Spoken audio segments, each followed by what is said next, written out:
This is the only looksmaxxing guide to MOG who's in your way. And watch closely, because all attractive people have this one thing in common. But what makes an attractive face attractive? What separates good looking from normal looking? The best looksmaxxing transformations achieved it by focusing on this one thing. You could be one of them after watching this video. Chapter 1 is the most important, but often overlooked. You can have the perfect hair, perfect skin, and you're still not close to being a mogger. Let's be real. A developed bone structure will always beat the underdeveloped, because a developed bone structure usually follows these traits. But you probably think bone structure is all genetics. Or that's what you thought. Research shows that facial development is not purely genetic, but influenced by mechanical force, hormones, and environment. So what is this forces? What are these hormones and environment? Let's start this study about hormones. It's all about how sex hormones like testosterone influence on facial morphology. The study shows that testosterone accelerated growth in total mandibular length, ramus length. Males with higher testosterone was rated to have more masculine faces. So boosting your testosterone levels is a great start to improve your sex appeal and bone structure. But there's another hormone that nobody talks about. It's way more powerful than testosterone. It's so underrated that you never knew existed. And that, my friend, is the thyroid hormone. It's been showed thyroid hormone is important for skull development since it contributes growth at your sutures. In case you didn't know, the sutures in your skull acts as the growth plates of your skull. Another interesting fact, it also interacts with hormones like HGH and IGF-1. These are the hormones responsible for bone growth and height, which means thyroid hormones develop your face and your body at the same time. I know how bad you want it to improve your thyroid hormones, but it doesn't end here yet. There's still 2 factors left for bone development.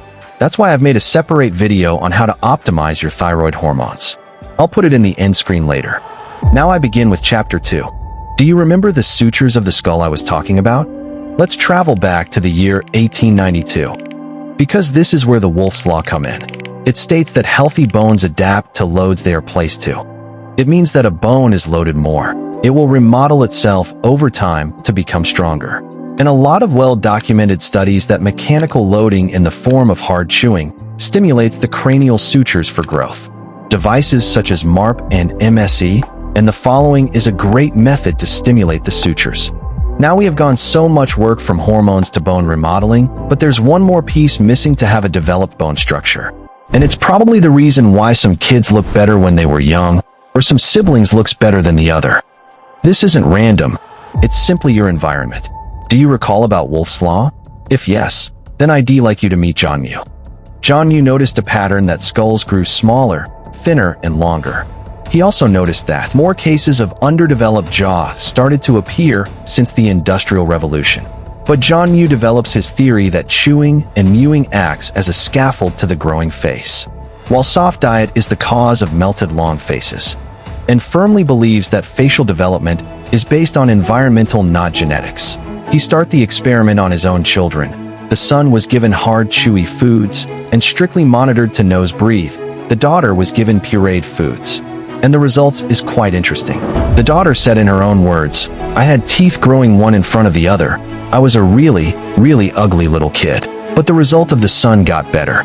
Where John's face is thin and oblong, Mike's is wide and short. And this is a photo of John and Mike. And John Mew proved his theory was correct about environment. And it's crazy to think how environment is such a huge factor for facial development. Focus on these 3 and watch your face transform. Now obviously this only works if your face isn't done developing. I've put it on the next video on how can you specifically improve your bone structure. Stay consistent and ascend.